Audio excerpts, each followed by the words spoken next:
Same हो।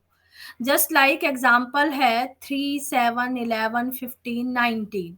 तो 3 और 7 का डिफरेंस देखें तो कितना है 4, 7 4 में 4, 11 15 में 4, 15 एंड 19 में अगेन 4। तो ऐसी सीरीज या सीक्वेंस जिसमें दो नंबर का डिफरेंस इक्वल होता है, then this type of series is called AP और अर्थमेटिक प्रोग्रेशन। तो डेफिनेशन क्या हुई? An arithmetic progression is a sequence of terms such that the difference between any two terms and the one immediately preceding it is a constant, मतलब same होना चाहिए।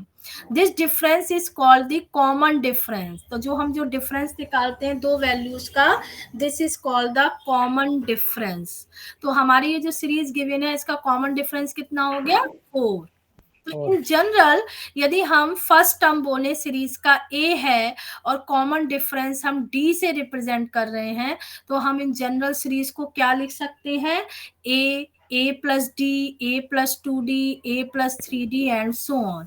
तो यदि आप इसमें भी दो दो नंबर का डिफरेंस लेंगे तो डिफरेंस डी ही आएगा सब में। ए प्लस डी में से ए जाएगा, डी आएगा। ए प्लस 2d में से ए प्लस डी माइनस करूंगी तो अगेन डी आएगा। So we call A as a first term and D as a common difference. So the nth term of the above AP is denoted by AN and is given by.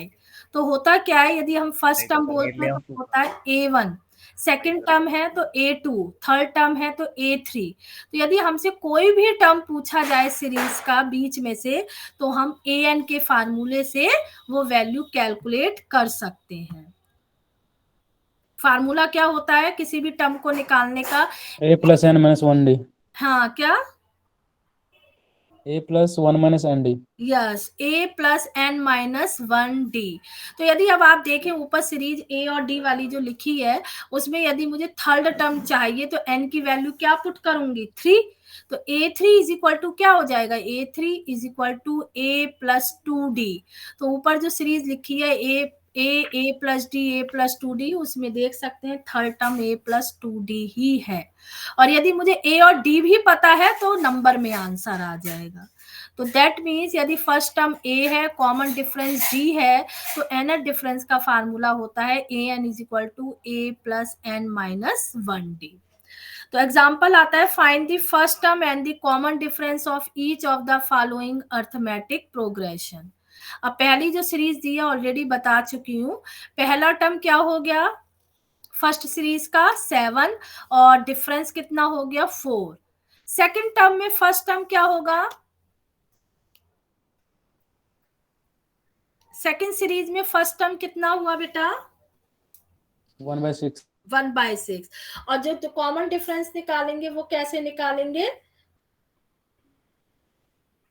a2 minus a1। Yes, तो 1/3 में से 1/6 minus करेंगे। तो 1/3 और 1/6 को rough में minus करके देखें तो आंसर 1/3 ही आएगा।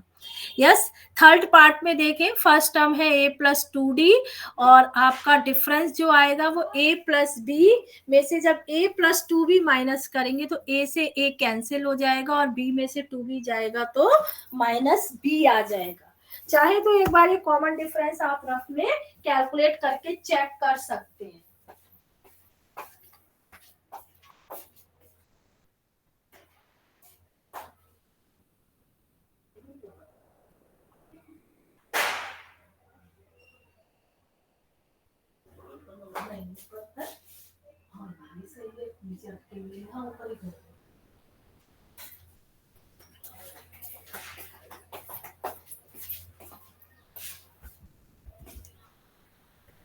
नेक्स्ट,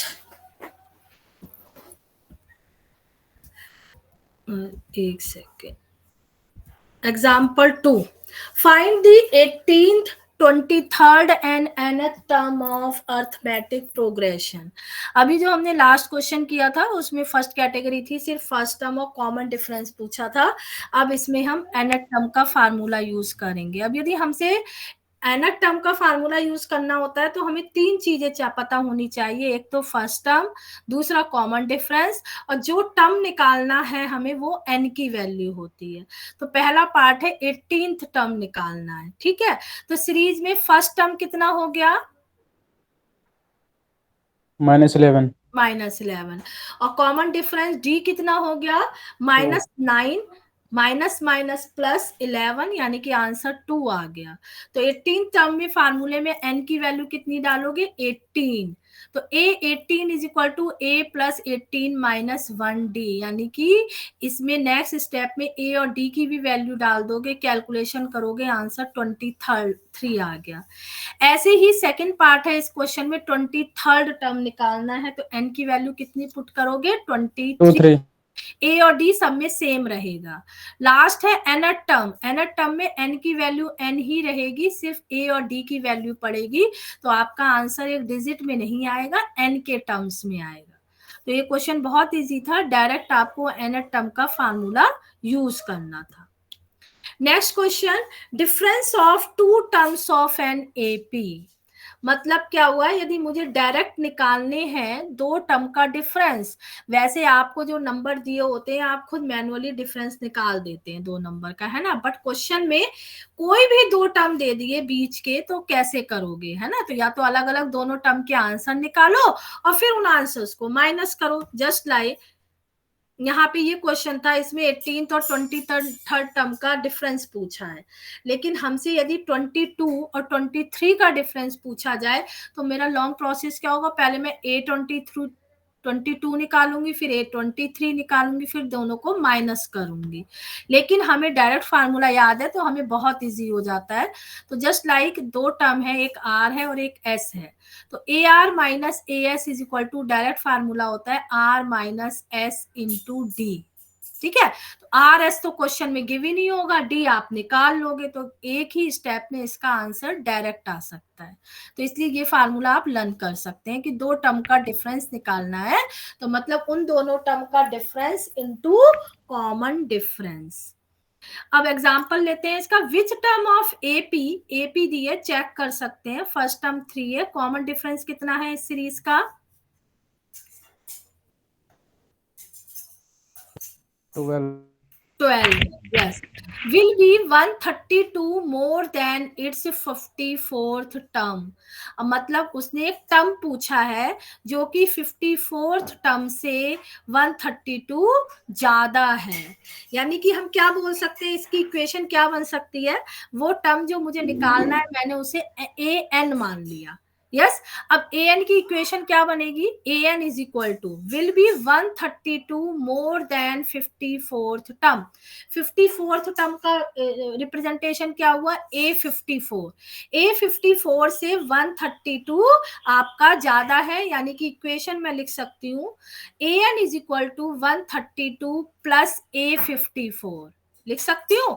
A54 को लेफ्ट हैंड साइड में ले आऊंगी तो यहाँ देखें डायरेक्ट लिखा हुआ है AN minus A54 is equal to 132। अब मुझे दो टर्म के डिफरेंस का फार्मूला डायरेक्ट आता है, आता है नहीं आता, यदि आपको एग्जाम में नहीं याद है तो पहले AN का फार्मूला लगाएं, उसमें A और D की वैल्यू पुट करें, A54 निकालें, A54 का आंसर एक डिजिट में आएगा, AN का आंसर N के टर्म्स में आएगा, इक्वेशन सॉल्व करके N का आंसर आ जाएगा, बट कैलकुलेशन थोड़ी सी कॉम्प्लिकेटेड होगी और लेंथी होगी। बट यदि मैं ऊपर वाला फार्मूला यूज कर लूंगी तो बहुत इजी हो जाएगा। मेरा एक टर्म है AN, दूसरा है A54, यानी कि N माइनस 54 हो गया, इनटू में D होता है, D की वैल्यू मैं ऑलरेडी निकाल चुकी हूँ 12, तो 12 हो गया इज इक्वल टू 132।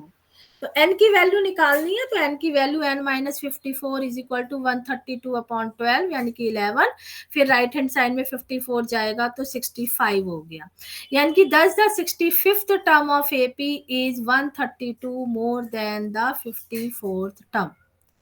तो क्लियर हो गया, ये थर्ड कैटेगरी का क्वेश्चन था जिसमें हम दो टर्म के डिफरेंस का फार्मूला यूज कर रहे थे। नेक्स्ट ये वेरी वेरी इंपॉर्टेंट क्वेश्चन है, बहुत आता है ये क्वेश्चन एग्जाम में। In AP, the pth term is 1 upon Q, qth term is 1 upon P. To prove that sum of first P qth term is this, where P not equal to Q. एक second, सम का formula नहीं,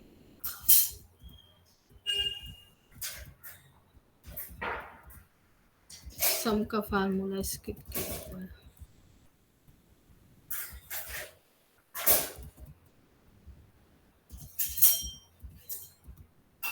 ये रहा। अब आता है next topic, formula for sum of N term. ये formula use होगा, देन उसके बाद वो वाला क्वेश्चन एक्सप्लेन करूंगी। Formula for sum of N term, मैंने दो चीजें बताई थी स्टार्टिंग में, किसी भी सीरीज का कोई एक पर्टिकुलर टर्म निकालने का क्वेश्चन आता है, या फिर जितनी भी सीरीज में टर्म्स हैं वो पूछता है कि जस्ट लाइक 10 टर्म का सम निकालो, 20 का निकालो, मतलब नंबर ऑफ टर्म्स का सम निकालना होता है। तो हमें जो फार्मूला याद लर्न करना होता है वो जनरल याद लर्न करना होता है कि हमें एन टर्म का सम निकालना है। तो फार्मूला होता है Sn is equal to n by 2 bracket में 2a plus n minus 1d। Yes, जो a plus n minus 1d n term का फार्मूला होता था, उसमें क्या चेंज होता है, a जो है वो 2 से मल्टीप्लाई होता है और जो भी इसका आंसर आता है वो n बाय 2 से मल्टीप्लाई हो जाता है। तो इस फार्मूले को यूज करने के लिए भी हमें तीन चीजें चाहिए होती हैं, a, n और d, तीन चीजें। ठीक है, अब इसके बेस क्वेश्चन देखते हैं। क्वेश्चन था पहले pth टर्म मुझे 1 अपॉन क्यू दिया है, तो मैं कौन सा फार्मूला लगाऊंगी, an का फार्मूला लगाऊंगी। an इज इक्वल टू होता है a plus n minus 1d। अब मुझे इसमें स्टेटमेंट का क्वेश्चन है, तो इसमें मुझे सीरीज नहीं दी है, तो मैं a और d ही रहने दूंगी, क्योंकि मुझे क्वेश्चन में a और d गिवन नहीं है। मुझे सिर्फ टर्म का नंबर गिवन है और टर्म का आंसर गिवन है, यानी कि an और n की वैल्यू गिवन है।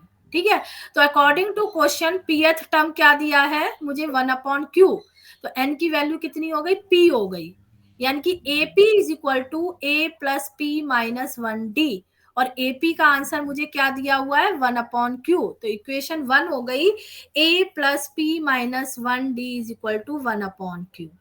ऐसे ही अब मुझे qth टर्म दिया है, तो इक्वेशन क्या हो गई सेकेंड, an में वैल्यू डाली n is equal to Q और aq is equal to 1 upon p। तो आंसर आया a plus Q minus 1d is equal to 1 upon p। अब मुझे निकालना क्या है, prove that the sum of first P Q term is this. Sum का formula लगाना है, पी क्यू टर्म का सम निकालना है, यानी कि n की वैल्यू हो गई पी क्यू, और जो आंसर दिया है वो किसका आंसर हो गया, s का, यानी कि s दिया है और n दिया है, तो मुझे क्या नहीं पता है, a और d नहीं पता है। तो पहला काम मेरा a और d निकालना होगा, तभी मैं s की आंसर को मैच कर सकती हूँ। तो इन दो इक्वेशन को यूज करके a और d की वैल्यू निकालनी है। ये दोनों ही इक्वेशन 1 और इक्वेशन 2 जो है वो a और d के टर्म्स में है।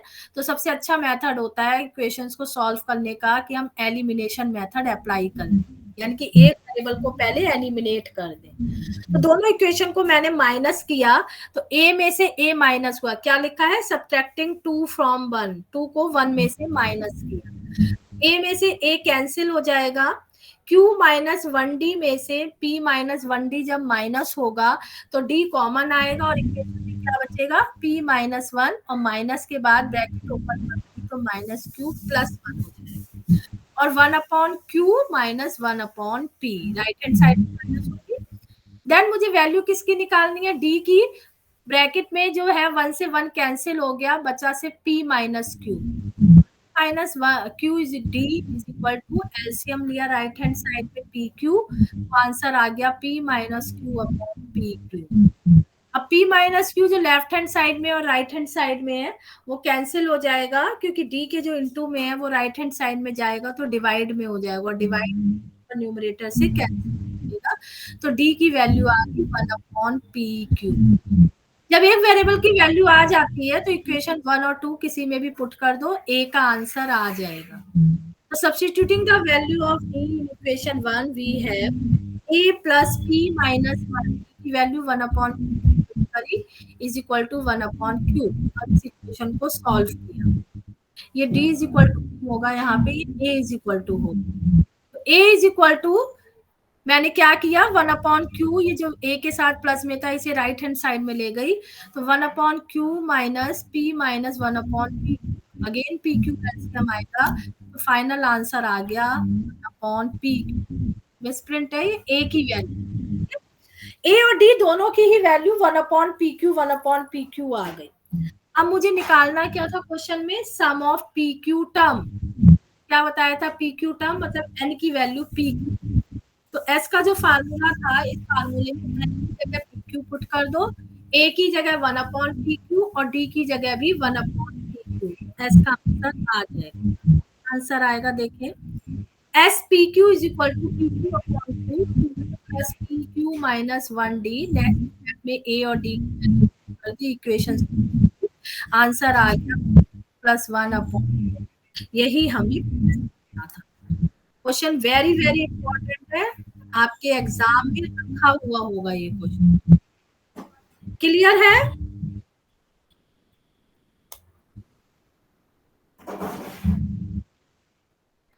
आवाज क्यों नहीं है? कोई बोल ही नहीं रहा है भाई। आ गया मैम समझ में। ठीक है, दूसरा सम का फार्मूला क्या होता है, s is equal to n/2 a plus l. अब यहाँ l क्या होता है, मैम वो nth n/2 term. a plus L, L जो होता है वो लास्ट टर्म होता है, और लास्ट टर्म को हम a n भी बोलते हैं, तो जो a n का फार्मूला होता है वही a n का भी फार्मूला होता है, तो इसीलिए यहाँ लिखा है where l is equal to a plus n minus 1d। तो यदि किसी क्वेश्चन में मुझे फर्स्ट टर्म और लास्ट टर्म दिया हो, कॉमन डिफरेंस नहीं पता हो, तो मैं डायरेक्टली फार्मूला यूज करके भी सम निकाल सकती। Find the sum of first 100 natural number. First 100 natural number है, आपके नेचुरल नंबर किससे क्या होते हैं, 1 2 3 एंड सो ऑन। जब natural number 1 2 3 and so on होते हैं, तो आप देखें तो आप a की वैल्यू क्या हो गई 1, की वैल्यू क्या हो गई 1, और टर्म कितने हैं 100, यानी कि n is equal to, s का फार्मूला डायरेक्ट लगाएंगे n/2 2a plus n minus 1d, a and d तीनों की वैल्यू पुट करेंगे, आंसर आ जाएगा।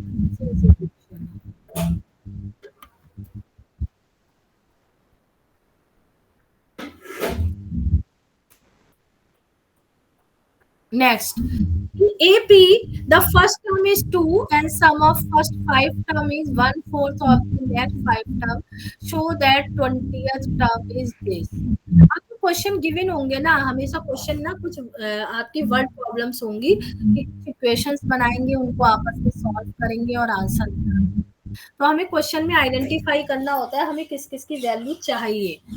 पहला क्या दिया equation, the first term is 2, यानी कि हमें a की वैल्यू दी है, a इक्वल टू 2। नेक्स्ट क्या दिया है, sum of first 5 term is 1/4 of next 5 term, यानी कि जो मेरी सीरीज बनी, यदि अब मुझे कॉमन डिफरेंस तो पता नहीं, तो मेरी सीरीज क्या बनी, ए फर्स्ट टर्म है, तो मेरी जब कॉमन डिफरेंस नहीं पता होता, तो मेरी जो जनरल सीरीज होती थी वो क्या होती थी, A plus D, A plus 2d, वो वाला फार्मूला आया, और उसमें ए की वैल्यू डी।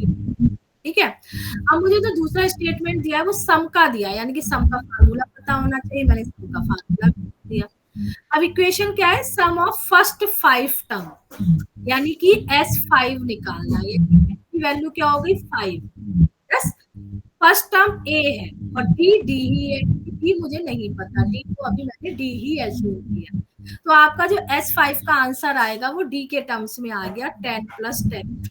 यस, आगे इक्वेशन क्या दी है, is 1/4 of the next 5 term. हम नेक्स्ट 5 टर्म का सम कैसे निकालोगे, देखिए, hence sum of the next 5 terms.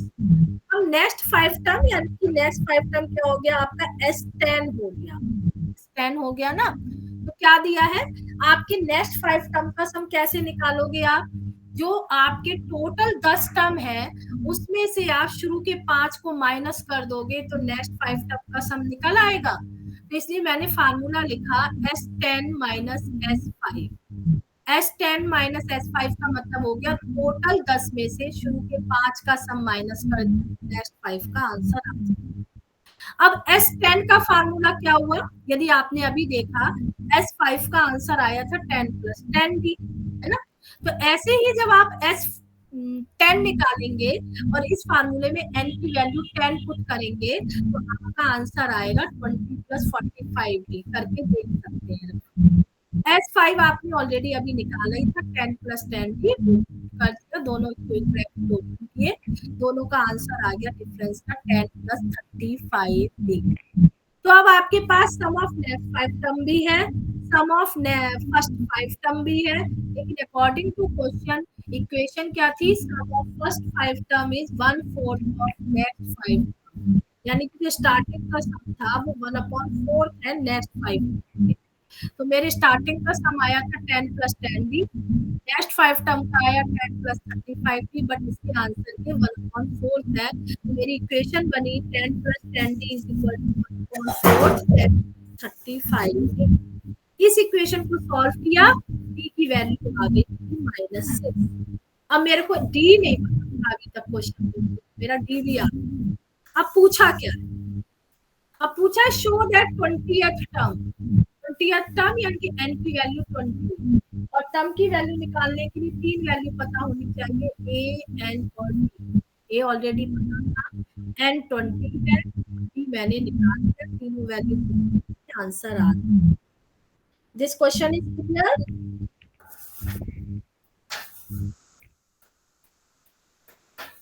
Clear है बेटा? बेटा नहीं पढ़ना है तो मैट्रिक करा दो, मैम आपका आवाज ही क्लियर नहीं है। तो बोला मैंने, बोला किसी ने अभी तक मेरी आवाज क्लियर नहीं है? मैम कोशिश कर रहे थे समझने का। समझने की कोशिश कर रहे थे। आवाज हल्की आ रही है क्या? अब आई? मैम पता नहीं नॉइज आ रहा है कोई। आवाज ठीक है, ठीक है आवाज, यानी कि आपके एंड पे इशू है, नेटवर्क इशू हो सकता है मैम बीच बीच में। हाँ तो जिसे सुनाई दे रही थी उसे समझ में आ गया है ना फिर proper?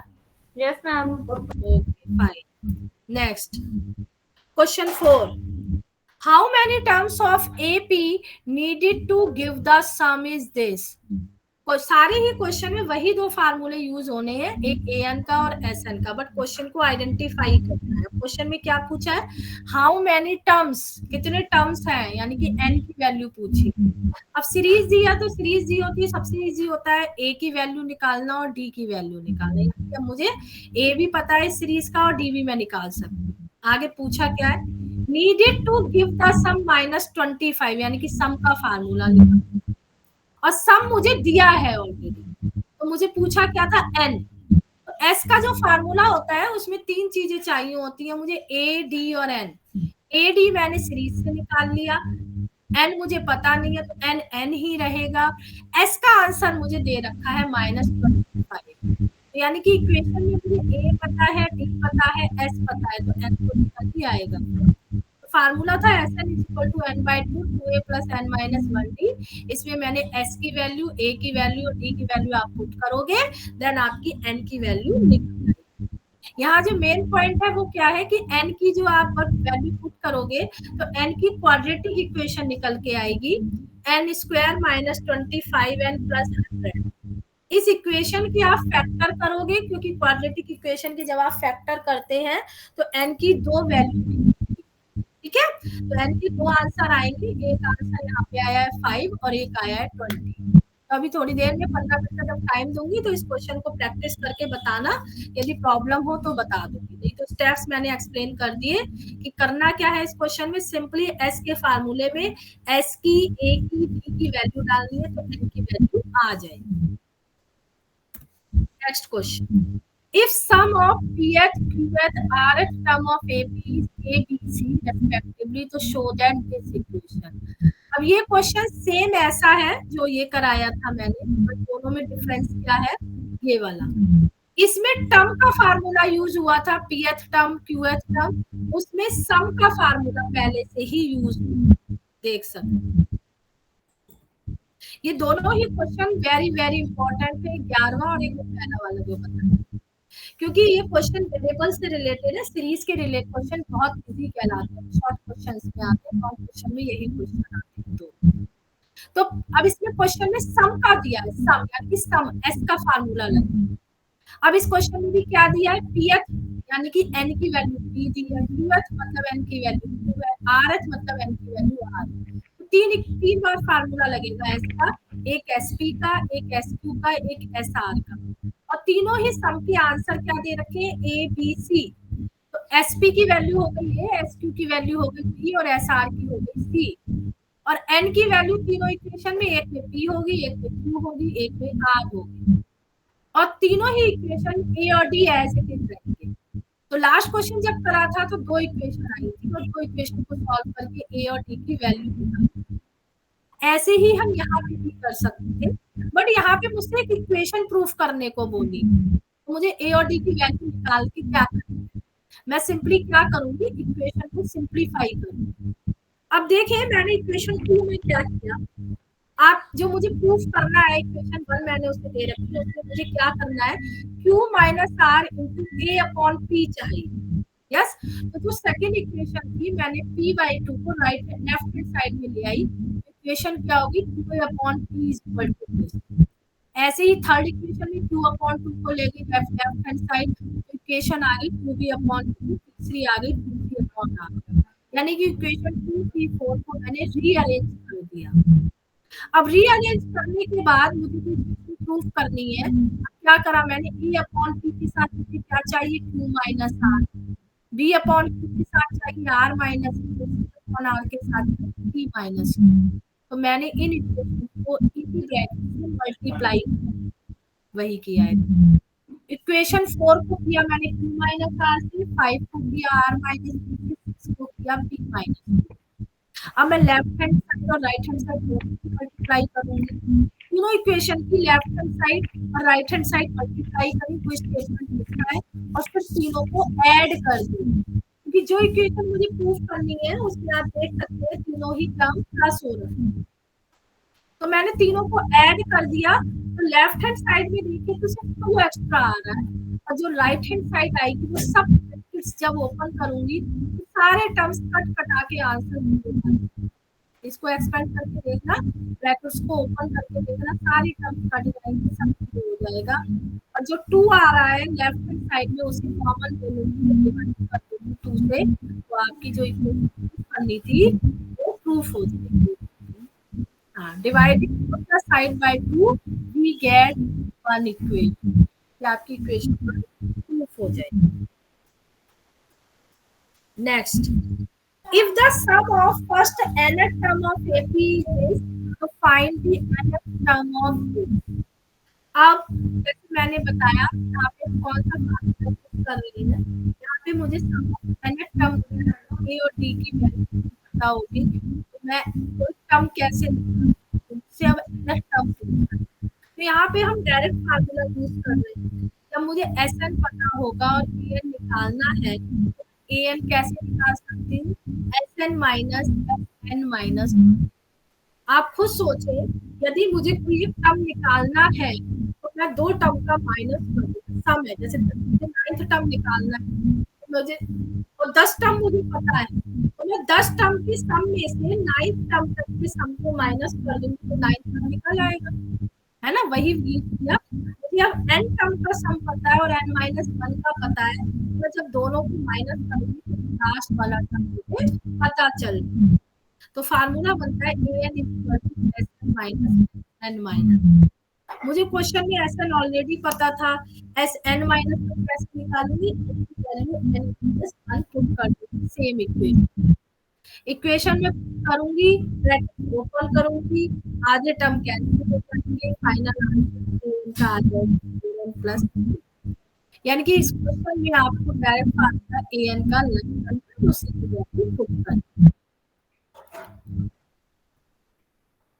Yes, last question of AP, the interior angle of a convex polygon are in AP, यानी कि जो एक पॉलीगन है उसके एंगल्स AP में, if the smallest angle is 120 and the common difference is 5 degree, तो जो smallest angle है वो भी फर्स्ट वैल्यू, क्योंकि जो AP की डिग्री होती है उसका पहला टर्म होता है सबसे छोटा होता है, फिर टर्म बढ़ता जाता है, तो A की वैल्यू 120 हो गई, कॉमन डिफरेंस 5 डिग्री है, यानी कि B की वैल्यू 5 हो गई। अब पूछा क्या है, know that there are 9 sides in polygon, यानी कि n की वैल्यू 9 बोली है। एक सेकेंड,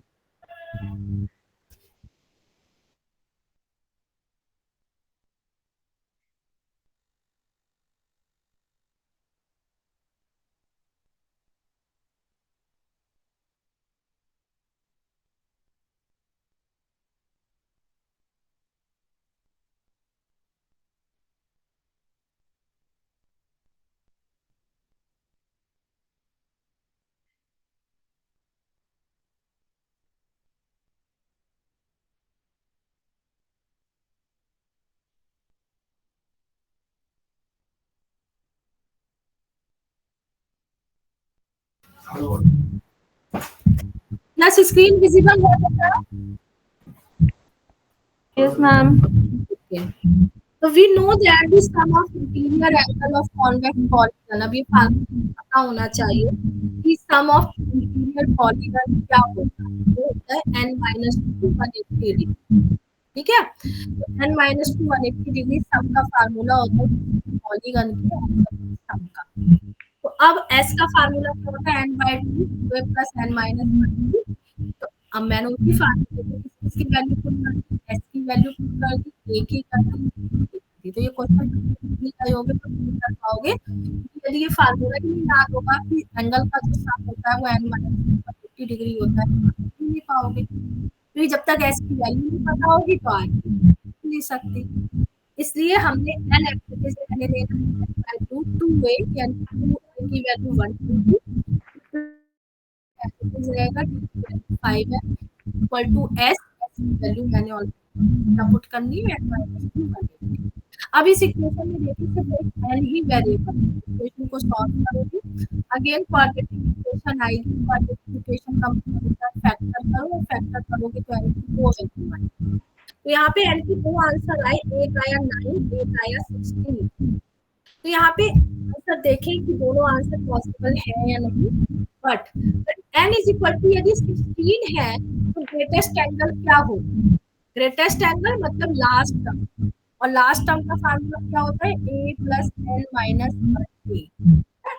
अब n की वैल्यू यदि मैंने 16 ली तो यानी कि n की वैल्यू 16 पुट करूंगी, a की वैल्यू मेरे पास ऑलरेडी है और b की ऑलरेडी है, तो मेरा लास्ट आंसर आया 195 डिग्री। और किसी भी पॉलीगन का एक एंगल 195 डिग्री हो ही नहीं सकता, क्योंकि पॉलीगन के जितने भी एंगल्स होते हैं वो 180 डिग्री से कम होते हैं। ठीक है, क्योंकि आपका स्टार्टिंग जो है पहला एंगल 120 डिग्री है, और उसमें 5 ऐड करेंगे तो आपकी देखिए 20 बनेगी, तो 16 टर्म जब लिखेंगे तो लास्ट 195 जो कि पॉसिबल ही नहीं है। अब n की वैल्यू 9 पुट कर दीजिए, एक सेकंड, अच्छा देखिए हाँ, n की वैल्यू जब 9 होगी तो आप देख सकते हैं वैल्यू क्या आएगी, यदि अजम्पशन करें आप तो 120 प्लस 9 इंटू 5, कि 9 5 में कितना होता है 45, और 120 में 45 ऐड करेंगे तो 165 जो कि 50 से लेस। तो यानी कि 120 से एंगल स्टार्ट होगा, तो पॉलीगन में 9 साइड होंगी, लास्ट एंगल आपका 185 तक 165 है ना, 120 से स्टार्ट होके 9 तक निकालेंगे तो 165 तक जाएगा, तो यहाँ पे n की वैल्यू 9। तो आपने देखा पूरी क्वेश्चन की कैटेगरी अलग अलग थी और फार्मूले पूरे चैप्टर में 2 ही थे, एक an का और एक sn का। ठीक है, यानी कि सम और सम ऑफ एन। तो यदि ए भी अच्छी से समझ में आ गई, अब मैं आपको 10 मिनट का टाइम दे रही हूँ, जो भी क्वेश्चन भी उत्तर देती पढ़ो, यदि डाउट हो तो मुझसे पूछना, अदरवाइज मैं स्टार्ट करूँ।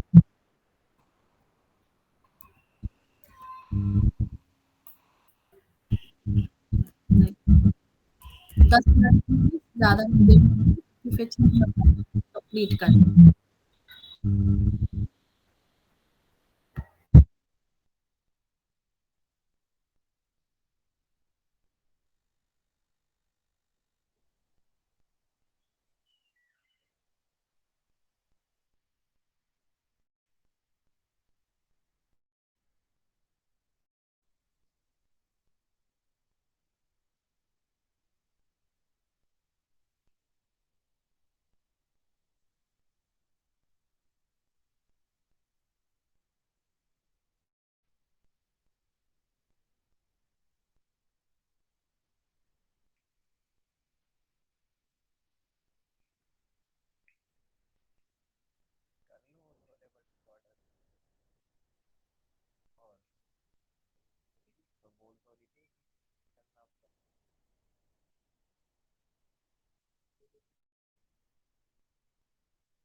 हाँ जी बेटा बोलिए।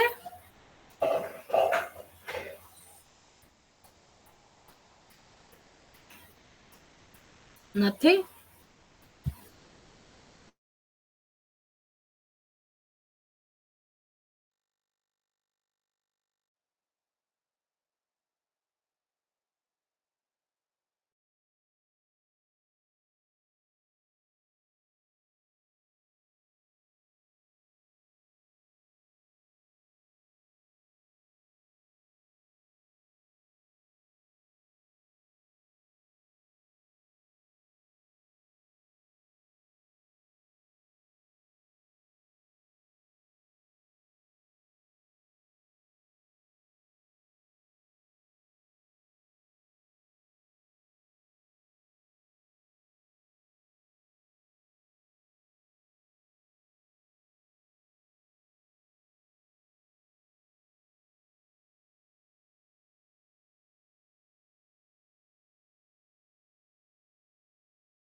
Yes, ma'am.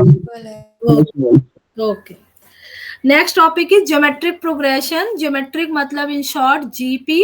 In GP every two number division is same. AP में क्या होता था, every two consecutive number difference is same, यानी कि दो नंबर का डिफरेंस सेम होता था।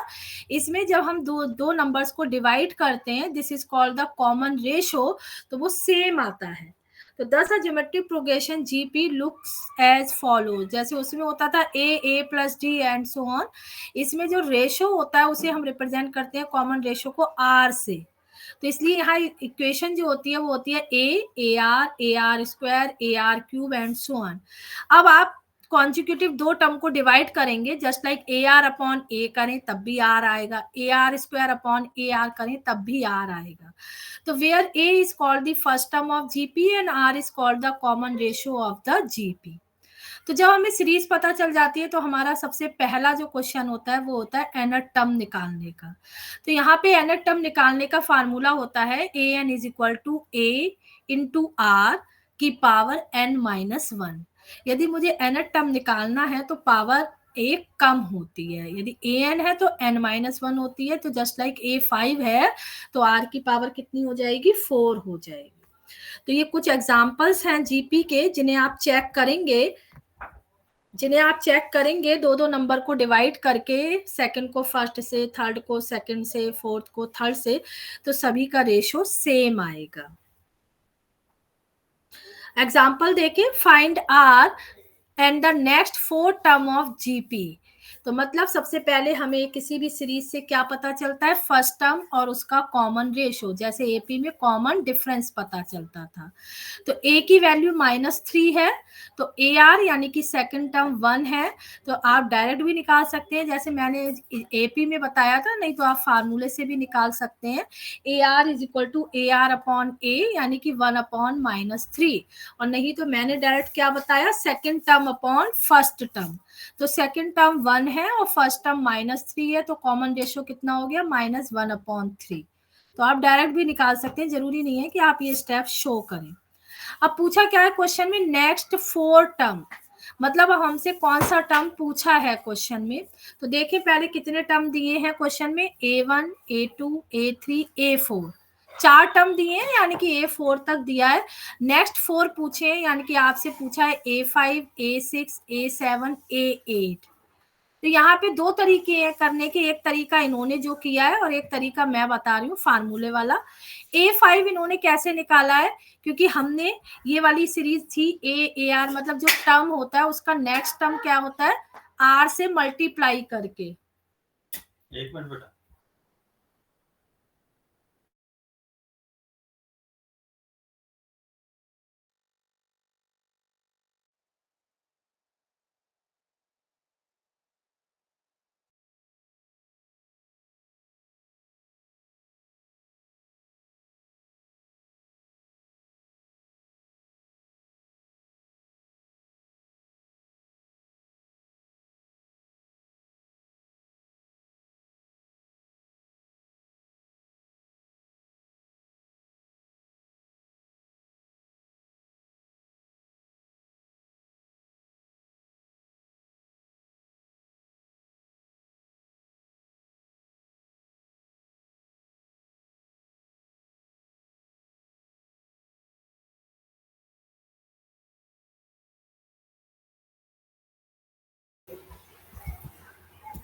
yes screen is visible,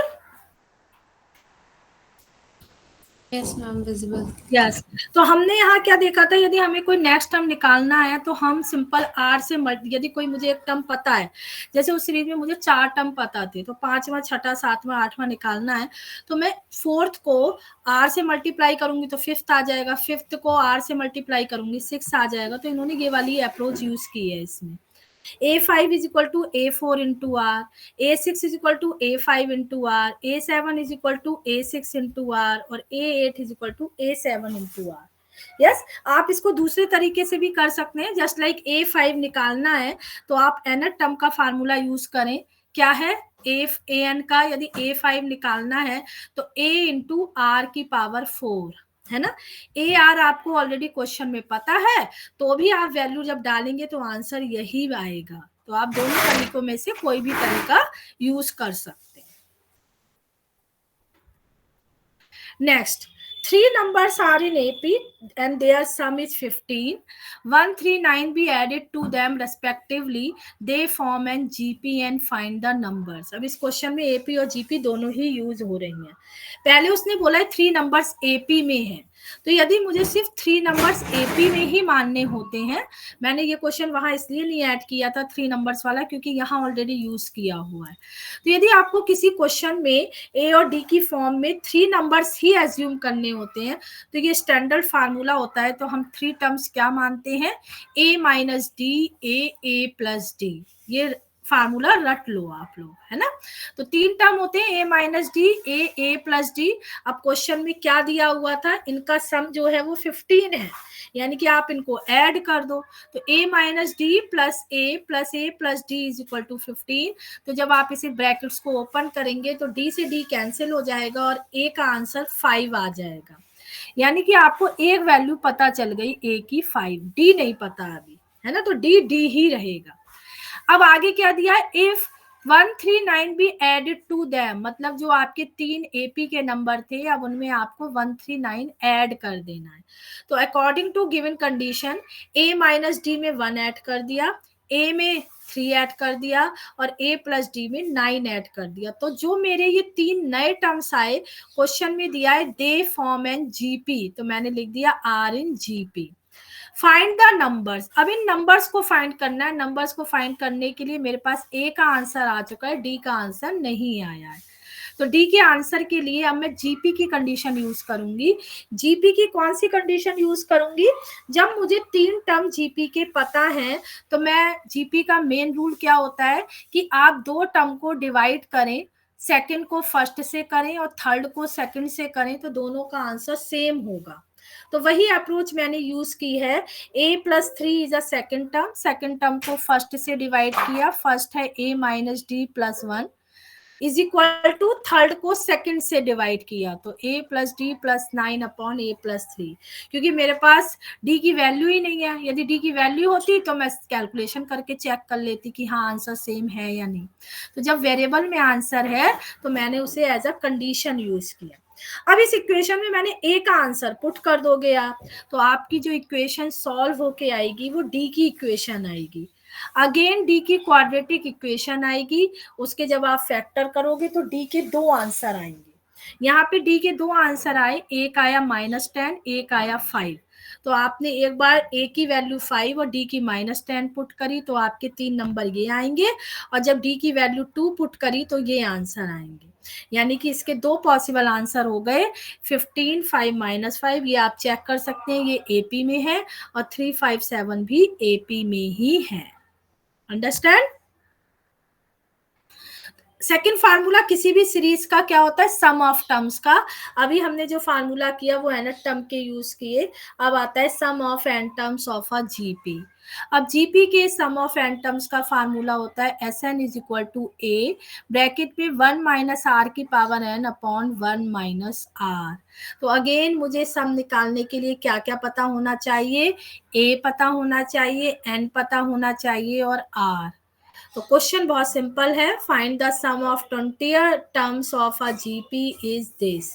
N की वैल्यू 20 है, फर्स्ट टर्म 128 है, R की वैल्यू -96 को 120 से 8 से डिवाइड करोगे तो -3/4 आएगा. तीनों वैल्यू आपके पास है, जस्ट फार्मूले में डालनी है एंड कैलकुलेशन सॉल्व करनी है. अब इसमें पावर्स में है तो इतनी लंबी पावर्स आप सॉल्व नहीं कर सकते क्योंकि n की वैल्यू 20 है, तो पावर में भी 20 ही आएगा.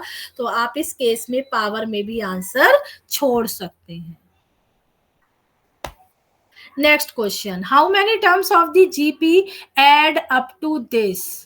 अगेन क्वेश्चन में जब हाउ मेनी टर्म्स पूछा होता है तो यानी कि n की वैल्यू पूछी होती है, और हमें सीरीज गिवन है तो सीरीज से A और D पता चल जाता है. यहाँ पे A और R पता चल जाएगा.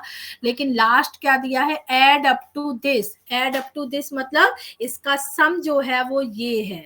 तो सम का फार्मूला लगेगा S का, जिसमें मुझे 3 चीजें दी हुई है. S दिया है, A दिया है, R दिया है, तो N अपने आप निकल आएगा. तो आपकी जब इक्वेशन सॉल्व करोगी तो n का एक ही आंसर आ रहा है यहाँ पे 6, यानी कि जो रिक्वायर्ड टर्म हो गए वो 6 हो जाएंगे. जैसे अभी मैंने एपी में बताया, यदि मुझे 3 टर्म्स ही एपी में मानने होते हैं तो मैं मानती हूँ a minus D, a plus D. ऐसे ही जीपी में यदि 3 टर्म एज्यूम करने होते हैं तो हम हमेशा एज्यूम क्या करते हैं, a upon r, a comma a r, a upon r comma a r. यदि मुझे 3 ही टर्म्स मानने होते हैं तो एग्जाम्पल क्या है, sum of 3 numbers in GP is 38 and their product is this, तो find the numbers. Numbers find करने के लिए आपको किसकी वैल्यू चाहिए, ए और आर की। तो यहाँ पे जो इक्वेशन दी हुई है वो 2 इक्वेशन कंडीशन दी है, इससे 2 इक्वेशन बनेंगी।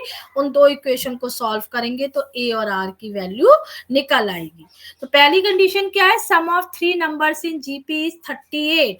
तो मैंने पहले 3 ये नंबर लिखे, फिर तीनों को ऐड किया और आंसर 38, इक्वेशन 1 बन गई। दूसरा क्या है, देयर प्रोडक्ट इज दिस, यानी कि तीनों की मल्टीप्लाई कर दें और आंसर दिया है 1728, वो भी। तो सेकेंड इक्वेशन से देखें तो आर से आर कट जाएगा तो ए क्यूब की वैल्यू निकलेगी, फिर जो वैल्यू है उसका क्यूब रूट निकालेंगे तो ए की वैल्यू 12 आ जाएगी। जैसे ही a की वैल्यू 12 आएगी, इक्वेशन 1 में पुट करेंगे तो r के टर्म्स में क्वाड्रेटिक इक्वेशन आएगी। क्वाड्रेटिक इक्वेशन के फैक्टर करेंगे तो r की 2 वैल्यू आएंगी। यहाँ पे एक आई 2/3, एक आई 3/2। एक बार r की वैल्यू 2/3 पुट करेंगे तो 3 नंबर आएंगे और दूसरी बार 2/3 पुट करेंगे तो अगेन 3 नंबर आएंगे। तो कोई भी तीनों नंबर में से कोई भी पेयर आपका आंसर हो सकता है, यानी कि जब भी क्वाड्रेटिक इक्वेशन आती है तो 2 पॉसिबल आंसर्स होते हैं। लास्ट वन इज जीपी का sum of the infinite number of GP, यानी कि अभी तक हमने जो जीपी के क्वेश्चन किए वो n टर्म्स की जीपी थी। अब यदि इनफाइनाइट टर्म की जीपी है तो मुझे लास्ट टर्म तो पता ही नहीं चल सकता, तो डायरेक्ट फार्मूला होता है यहाँ पे सम ऑफ इनफाइनाइट जीपी का a upon 1 minus R. Series क्या है, A R square and so on. तो फार्मूला होता है बहुत simple, a upon 1 minus R. तो find the sum of infinite GP, यानी कि सम ऑफ इनफाइनाइट जीपी में आप सिर्फ सीरीज से a और r ही निकाल सकते हो, n तो है ही नहीं क्योंकि इनफाइनाइट है तो n नहीं होता, तो इसीलिए फार्मूला डायरेक्ट होता है a अपॉन 1 माइनस आर, जिसमें हमें 2 ही वैल्यू चाहिए होती है, a और r की वैल्यू पुट करेंगे, डायरेक्ट आंसर आ जाएगा। नेक्स्ट आती है सीरीज अर्थमेटिक ज्योमेट्रिक प्रोग्रेशन, यानी कि अब एपी और जीपी का कॉम्बिनेशन। ठीक है, तो एपी और जीपी को मल्टीप्लाई कर दिया तो एपी की सीरीज क्या होती थी, A plus D, A plus 2d and so on. और जीपी की क्या होती थी, ए आर स्क्वायर। तो हमने क्या किया, डी और आर तो दोनों में डिफरेंट होते हैं पर ए वाले टर्म दोनों में हम सेम लिखते हैं, तो हमने एपी में तो ए ही माना लेकिन जीपी में हमने उसे बी मान लिया। तो फर्स्ट टर्म की फर्स्ट टर्म से मल्टीप्लाई कर दी तो ए बी हो गया, सेकंड की सेकंड से कर दी तो A plus D into B R हो गया, third A plus 2d into B R square हो गया। तो इसके हमें डायरेक्ट फार्मूले लर्न करने हैं। N term of a G P a N is equal to this होता है। ठीक है, तो इसका भी देखें तो एन टर्म पहले ए एन का आपने लगा दिया, एपी वाला लगा दिया और देन उसका जीपी वाला लगा दिया। ऐसे ही sum of N term of GP के फार्मूले हैं, इसमें अब आपको 4 वेरिएबल चाहिए होते हैं, ए बी आर डी और एन। हाँ, एन भी चाहिए होता है ना, तो आपको ये चारों वेरिएबल पता होंगे तभी आप वैल्यू निकाल सकते हैं। फार्मूले इसके थोड़े लेंथी है पर लर्न तो करने ही पड़ेंगे, कोई ट्रिक नहीं है इसको। Sum of infinite term of AGP, अब इनफाइनाइट टर्म है यानी कि एंड सो ऑन के बाद लास्ट टर्म मुझे नहीं पता है, मतलब उसमें मुझे n की वैल्यू नहीं पता है, तो s का फार्मूला होता है a b upon 1 minus r plus b d r upon 1 minus r square. तो इस फार्मूले में n कहीं नहीं होता है, जबकि सम ऑफ n टर्म के फार्मूले में n भी यूज हो रहा होता है क्योंकि उसमें हमें n की वैल्यू पता होती है। अब एक इसका क्वेश्चन है, find the sum of N term the series. तो जो सेकंड वाला फार्मूला बताया था एसएन का, उस फार्मूले में सारी वैल्यू पुट कर दो। ए आपको पता चल सकता है सीरीज से 1 है, डी कैसे आता है आपका, यदि आप सीरीज देखें तो जो सीरीज होती है उसे 2 टर्म में ब्रेक कर लें, तो यदि 1 है तो वो पहला टर्म क्या हो गया 1 into 1, दूसरा टर्म है 4/5, यानी कि वो हो गया 4 इंटू 1/5, यानी कि जो पहला टर्म है वो एपी का है और दूसरा टर्म जो है वो जीपी का है। तो पहले टर्म से ए और डी निकलेगा और दूसरे टर्म से जो इंटू में है उससे बी और आर निकलेगा। ठीक है, तो चारों वेरिएबल की वैल्यू आ जाएंगी। एन ही रहेगा क्वेश्चन में, क्योंकि सम ऑफ एन टर्म्स ही पूछा है, तो आपका आंसर थोड़ा सा लेंथी फॉर्म में आएगा, क्योंकि एन के टर्म्स में ही आंसर आ रहा है। Last question, find the sum of infinite number of AGP, यानी कि अब जो सीरीज है वो एजीपी है। तो अगेन इसमें देख सकते हैं, अब पहला टर्म 3 है, यस 3 के इंटू में दूसरा टर्म कुछ है ही नहीं, तो 3 इंटू 1 लिखते हैं उसे। तो एपी में वो पहला टर्म ए होगा और जीपी में पहला टर्म 1 होगा, और डी और आर आप फर्स्ट टर्म और सेकंड टर्म को डिवाइड करके निकाल सकते हैं। चारों टर्म आपके पास आ चुके हैं। जो इनफाइनाइट का फार्मूला है उसमें वैल्यू सिंपली पुट करनी है एंड देन कैलकुलेशन करनी है।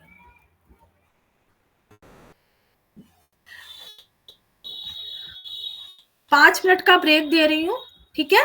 एक बार एपी जीपी के क्वेश्चंस को गो थ्रू कर लें। एचपी बहुत इजी है, उसके 2 ही 3 क्वेश्चन होंगे, 25 एंड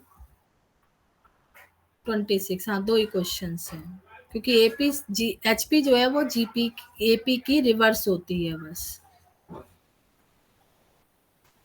तो जीपी के क्वेश्चन एक बार गो थ्रू कर लें, 40 पे बताऊंगी फिर। Okay ma'am.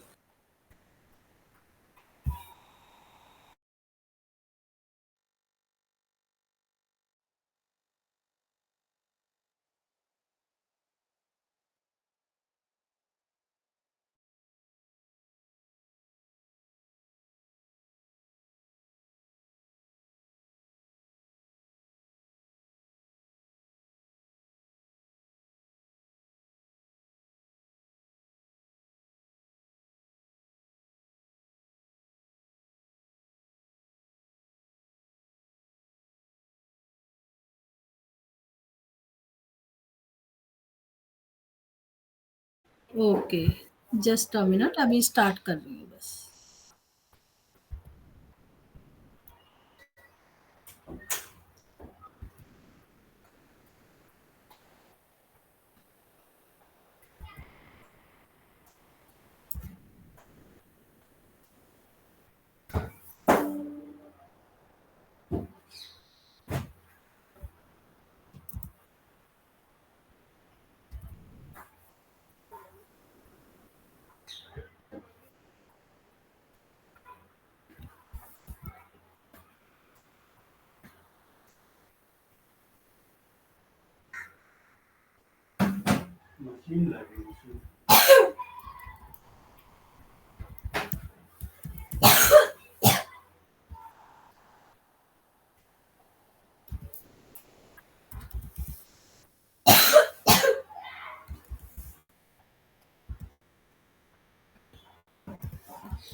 Yes.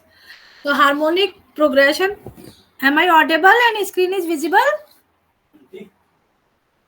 Yes ma'am.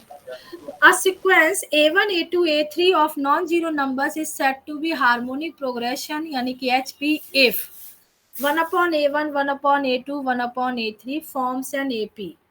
मतलब क्या हुआ कि आपके जो नंबर्स हैं वो फ्रैक्शन में हैं, 1 की टर्म्स में है, तो जो अपॉन में जो टर्म्स हैं A1, A2, A3 वो आपके एक AP को फॉर्म करें। तो जो भी जितनी भी AP होती हैं उसके जो रेसिप्रोकल्स होते हैं, यदि आप उसे सीरीज में लिख दें, then these are called the harmonic progression. तो हार्मोनिक प्रोग्रेशन के अपने कोई फार्मूले नहीं होते हैं, उसे हम क्या करते हैं, जो भी HP होती है उसको आप AP में कन्वर्ट करते हैं पहले, यानी कि उसके फ्रैक्शंस में को फ्रैक्शन से रिमूव कर देते हैं, उसके रेसिप्रोकल लिख देते हैं। फिर चेक करते हैं जो रेसिप्रोकल आपने लिखे वो AP में है या नहीं। यदि वो AP में है तो आप AP के फार्मूले यूज करते हो। तो जो आंसर आता है तो वो एपी का आंसर आया, बट आपको एचपी का आंसर लिखना है तो फिर उसका रेसिप्रोकल कर देते हैं जो भी एपी का आंसर आता है। तो एक एग्जांपल में एक्सप्लेन करती हूँ इस चीज को। Find the 10th term of the HP of this. तो एचपी में आपको कुछ नहीं करना, पहले उसे एपी में कन्वर्ट करना है। तो एपी में कन्वर्ट करने के लिए क्या बताया, जो नंबर्स दिए हैं उसको रिवर्स कर दो। जैसे 1/3 है तो 3 हो गया, 1/7 है तो 7 हो गया, 1/11 है तो 11 हो गया, 1/15 है तो 15 हो गया। अब इसको चेक करो कि ये एपी है या नहीं। यस, ये एपी है क्योंकि हर कॉमन डिफरेंस इसका 4 है।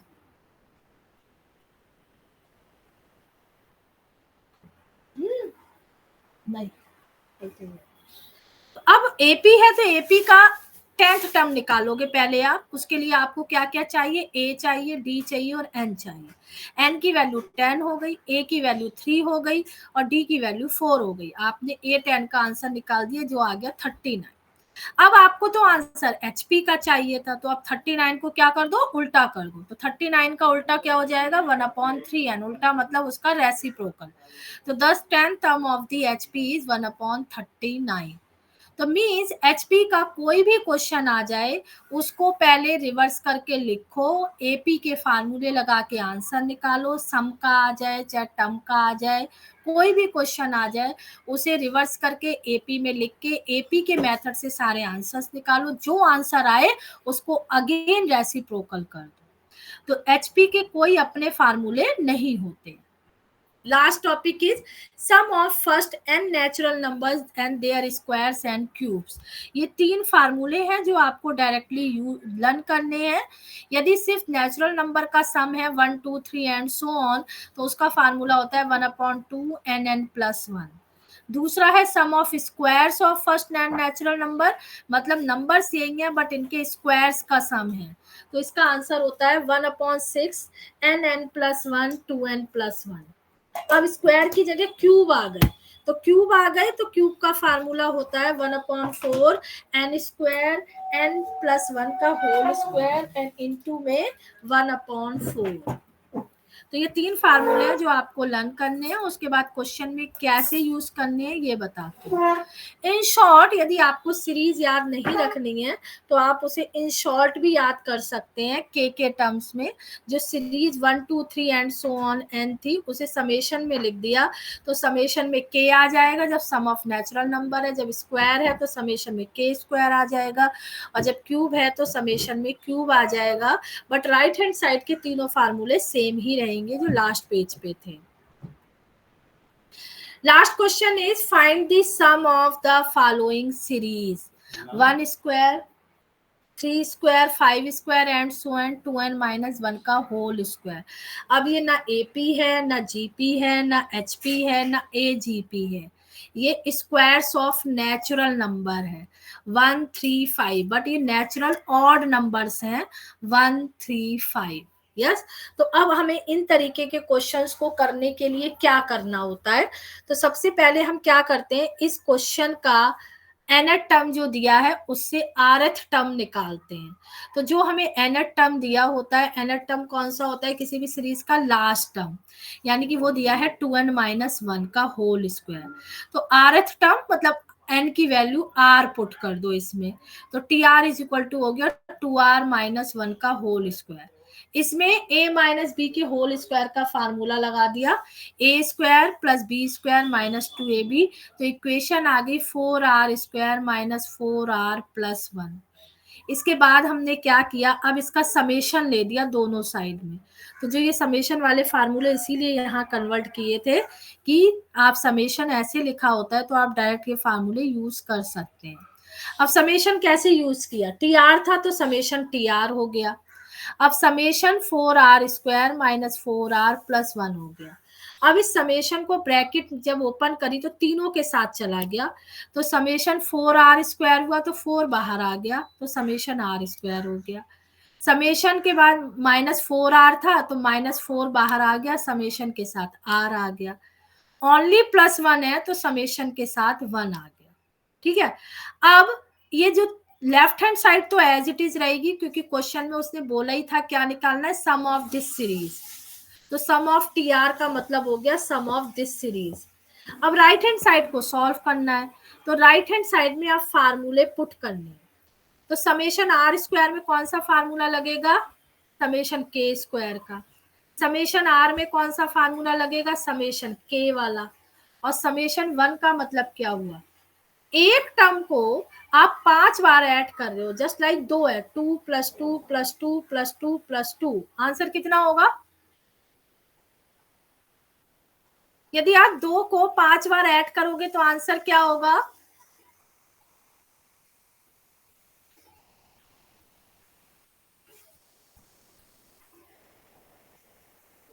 बोलो भाई। 2 5 ऐड नहीं करना आता, 2 को 5 बार ऐड करोगे तो क्या आंसर होगा।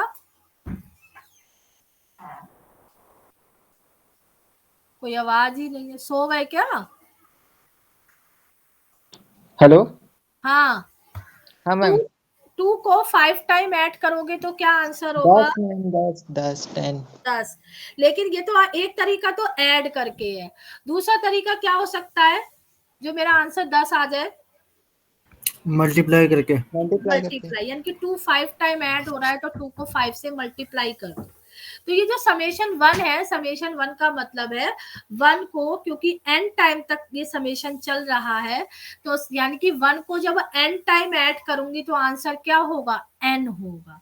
क्योंकि 1 को जितनी बार भी आप ऐड करोगे वही आंसर आएगा। 1 को 5 बार ऐड करोगे तो 5 आएगा, 1 को 10 बार करोगे 10 आएगा, तो 1 को n टाइम ऐड करोगे तो समेशन 1 का फार्मूला n होगा। अब ये तीनों फार्मूलों की वैल्यू आपने इक्वेशन में पुट कर दी, तो 4 इंटू समेशन आर स्क्वायर की वैल्यू डाल दी, -4 इंटू समेशन आर की वैल्यू डाली, और प्लस समेशन 1 की जगह n लिख दिया। अब इस ब्रैकेट को ओपन कर दिया, ब्रैकेट ओपन करने के बाद सॉल्व कर दिया, जो कॉमन आया कॉमन ले लिया, ब्रैकेट्स को अरेंज कर दिया, तो फाइनल आंसर आ गया 1/3 n 4n स्क्वायर -1। तो आपकी जो ये सीरीज होती है, ये वाले सम ऑफ स्क्वायर्स की, इसमें ये 3 फार्मूले लर्न करने हैं, और इन 3 फार्मूलों को इस टाइप के क्वेश्चन में, क्वेश्चन मैंने जो कराया है वो सम ऑफ स्क्वायर्स का है, ऐसी सम ऑफ नंबर्स का या सम ऑफ क्यूब का कोई सा भी क्वेश्चन आ सकता है, पर हर क्वेश्चन में यही 3 फार्मूले यूज होंगे। ठीक है, तो आज की आपका ये यूनिट खत्म होता है, सीक्वेंस एंड सीरीज। मैम कौन कौन से 3 फॉर्मूले, मैंने देखा नहीं और अभी आया था। अच्छा, ये sum of natural numbers, sum of squares of natural number and sum of cube of natural number book में है आपकी चैप्टर में। ठीक है, ओके मैम। अब अटेंडेंस ले लेती हूँ, अटेंडेंस दे दें अपने, स्क्रीन शेयर कर देती हूँ पूरी।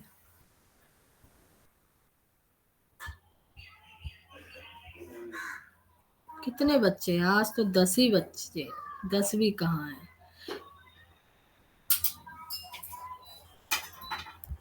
और